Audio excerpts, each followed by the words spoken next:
Topic है वो है magnetic field and intensity of magnetic field. ठीक है, आपने फर्स्ट चैप्टर में पढ़ा था कि इलेक्ट्रिक फील्ड क्या होती है और इंटेंसिटी ऑफ इलेक्ट्रिक फील्ड पढ़ा था। ठीक, तो आपने इलेक्ट्रिक फील्ड क्या पढ़ा था, the region around an electric या फिर the region around an charge in which electric effect can be experienced, मतलब कि चार्ज के अराउंड में, ठीक है, जो आप इलेक्ट्रिक इफेक्ट को क्या करते थे, एक्सपीरियंस करते थे, आप उसे इलेक्ट्रिक फील्ड बोलते थे। ठीक है, इसी तरह चार्ज या फिर इलेक्ट्रॉन भी आप बोल सकते हैं। इसी तरह आपका जो मैग्नेटिक फील्ड है, इसमें क्या होता है, the region around a magnet in which the effect of the magnet is experienced is called the magnetic field. ठीक है, मतलब कि किसी भी मैग्नेट की वजह से जो इफेक्ट क्या होता है, एक्सपीरियंस होता है किसी यूनिट को, उसे आप क्या बोलेंगे, मैग्नेटिक फील्ड बोलेंगे। फॉर एग्जाम्पल आपने एक मैग्नेट रखा हुआ है, सपोज करिए ये आपका मैग्नेट है एक, जो कि है नॉर्थ एंड साउथ पोल का। ठीक है, और यहाँ पर आपने यदि आप कैंपस निडल को लाते हैं और आपको सपोज करिए यहाँ से ऐसे ऐसे ऐसे ऐसे यहाँ तक आपको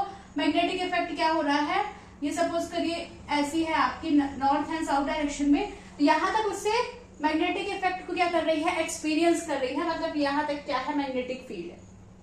ठीक, सपोज करिए हमने एक मैग्नेट लिया हुआ है, मैग्नेट के अराउंड में क्या होगी, मैग्नेटिक फील्ड होगी, तो उसे मैग्नेटिक इफेक्ट कैसे एक्सपीरियंस होगा, जब हम कैंपस निडल को लेके जाएंगे, तो जब तक ये डिफ्लेक्ट करेगी कैंपस निडल आपकी, तब तक आपका क्या है, मैग्नेटिक फील्ड है। जैसे ही इसका डिफ्लेक्शन बंद होगा, वैसे ही मैग्नेटिक फील्ड क्या हो जाएगी, बंद हो जाएगी। तो वो क्या बोल रहा है कि magnet in which the effect of the magnet is experience, मतलब कि जब तक इसमें इफेक्ट आपको समझ आएगा, मतलब कि जब तक ये डिफ्लेक्ट होगी तब तक इसमें इफेक्ट आ रहा है मैग्नेटिक फील्ड का, मैग्नेट का, जिससे आप क्या बोलेंगे, मैग्नेटिक फील्ड बोलेंगे। ठीक है, तो यहाँ पे लिखा हुआ है the region around a magnet in which the effect of the magnet is experience, मतलब कि मैग्नेट का जहां तक क्या होता है, इफेक्ट एक्सपीरियंस होता है, उसे ही आप क्या बोलेंगे, मैग्नेटिक फील्ड बोलेंगे। और एक्सपीरियंस हमें पता है कैसे चलेगा इफेक्ट का, कि ये जो कैंपस निडल है वो कंटिन्यूअसली क्या करेगी, डिफ्लेक्ट करेगी जहां तक उसमें इफेक्ट होगा।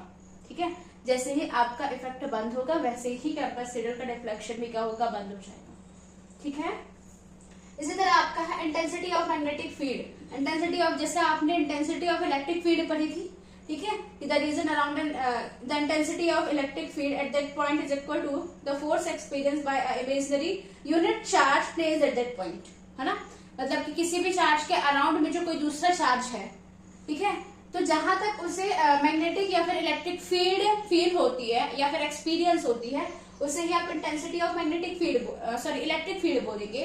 तो यहाँ पे मैग्नेटिक फील्ड की बात हो रही है, तो मैग्नेटिक फील्ड क्या होगा, the intensity of magnetic field at that point, किस पॉइंट पे मैग्नेटिक फील्ड होगी, is equal to the force experience by a imaginary unit north pole placed at that point, मतलब कि नॉर्थ पोल की वजह से जो फोर्स एक्सपीरियंस कर रहा है, ठीक है, मैग्नेटिक फील्ड में, उसे आप क्या बोलेंगे, इंटेंसिटी ऑफ मैग्नेटिक फील्ड बोलेंगे।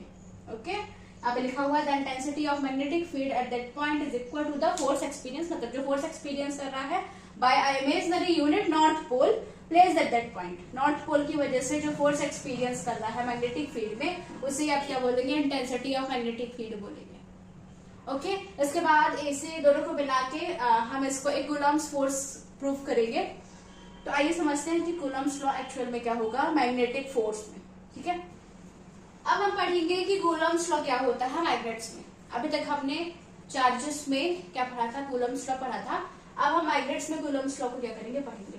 तो जैसे आपने चार्जेस में पढ़ा था कि two like charges repel each other and unlike charges attract each other, वैसे ही आपने मैग्नेट में पढ़ा है कि टू नॉर्थ एंड, मतलब कि टू लाइक पोल्स अट्रैक्ट, मतलब two like poles repel each other why the unlike poles attract each other. ठीक है, दोनों पोल्स को मिलाकर ही बेस्ड पर ही एक कूलम्ब्स लॉ आया।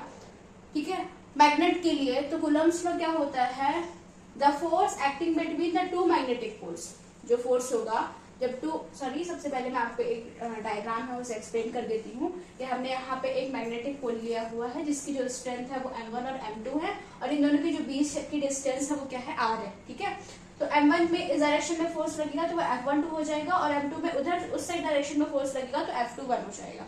ठीक है, तो इसका जो लॉ है वो क्या है, according to Coulomb's law the force acting between the two magnetic poles is directly proportional to force acting between two magnetic poles, मतलब कि F proportional to magnetic poles M1 and M2, magnetic poles F, मतलब कि जो force है, जो उसके magnetic poles में लग रहा है वो डायरेक्टली प्रोपोर्शनल टू है product of their pole strength. उसकी पोल स्ट्रेंथ कितनी है, m1 और m2 है, तो प्रोडक्ट क्या हो जाएगा, m1 m2 हो जाएगा। ये इक्वेशन हो गई आपकी फर्स्ट, ठीक है। Product of their pole strength and inversely proportional to the square of distance between them. अब इनके पोल स्ट्रेंथ की जो डिस्टेंस है वो r है, तो आप इनवर्सली करेंगे तो 1/r² हो जाएगा। यहाँ पे कितना हो जाएगा, f प्रोपोर्शनल टू 1/r²। ये आपका हो जाएगा सेकंड इक्वेशन, ठीक है। अब यदि आप दोनों को कंबाइन करेंगे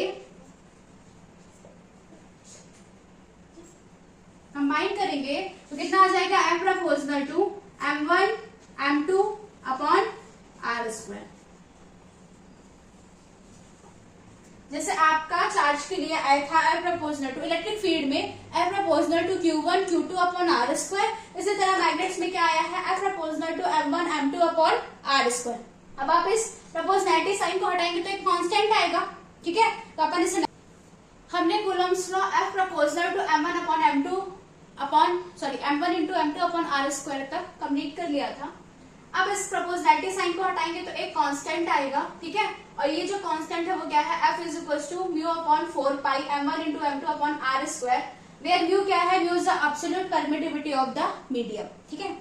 अब यदि हम absolute permittivity of the air को हम म्यू नॉट से रिप्रेजेंट करते हैं और absolute permittivity of the medium को हम म्यू आर से रिप्रेजेंट करते हैं, तो म्यू इज इक्वल टू क्या हो जाएगा, mu naught into mu R हो जाएगा, ठीक है। अब यदि हम एब्सोल्यूट परमिटिविटी ऑफ द जो मीडियम है mu R is equal to 1 कर देंगे, ठीक है, हमने लेट कर लिया, तो mu naught upon 4 pi is equal to m1 m2 upon r² आ जाएगा। यहाँ पे लिख देती हूँ mu R is equal to 1 then f is equal to, और म्यू नॉट अपॉन 4 पाई की जो यूनिट होगी वो न्यूटन मीटर स्क्वायर होगी, न्यूटन अपॉन मीटर स्क्वायर होगी, ठीक है। और यहाँ पे जो हमने यहाँ पे जो फोर्स लगाए थे F12 जो कि एक्ट कर रहे थे पोल की वजह से, वो इक्वल इन मैग्नीट्यूड लेकिन ऑपोजिट इन डायरेक्शन में, क्या होगा, equal in magnitude but opposite in direction होगी। इस वजह से यहाँ पे क्या आया है, F12 is equal to F2n but negative sign है क्योंकि ये दोनों ऑपोजिट डायरेक्शन में होते हैं, ठीक है। थैंक यू, आई होप आपको समझ आया होगा।